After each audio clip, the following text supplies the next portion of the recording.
Hi, everybody. It's Ina Hillebrand with Chet Richards, who is the author of the book From the Potato to Star Trek and Beyond.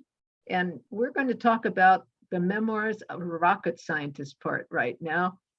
This is an unlikely story for a rocket scientist that really caught my eye. Chet, I'd love you to talk about it. Well, thank you very much. I was involved in the early 1970s in a project that involved flying a rocket in space. And my job in that particular project was to do the flight instrumentation for this particular device that we were throwing up into space.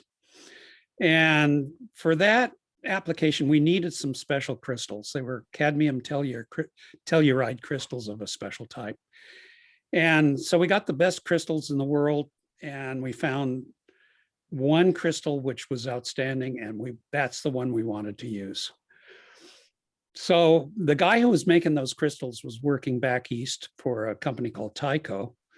And so I went back to visit him, got along very nicely. We developed a good working relationship. But then it turned out that I think it was Mobil Oil bought the company and decided they didn't want to make these crystals anymore. So my friend there, Jerry Entine was his name, Dr. Entine, decided that he was going to set himself up in business, making crystals of various kinds, but cadmium telluride particularly, because he had a potential customer, which was me. So I said, go ahead, get permission from your company and a license, and go ahead and set up a facility. So he did that, and he gave us some sample crystals. And so I flew back again to the area, which was Boston, and he invited me to see his factory. Well, so we went out for dinner before seeing his factory, and then he took me over to his mother's house. That was a little strange. And we had sat down at the dinner table, and he showed me the plans that he had for his expansion of his factory and so on. And then he says, well, I want to show you something. And I said, what's that? And he says, well, come into the bedroom with me. Come into my bedroom. So I walked into the bedroom, and there was his factory. And it was, picture a high boy dresser that was maybe about yay wide, and what looked like an old A.C. Gilbert chemistry set sitting on the top of the dresser. And that's where he was making his cadmium telluride crystals. Of course, he had to heat them up to a couple of thousand degrees in order to get the melt and all the rest of that stuff. So he had lots of asbestos packed around the thing.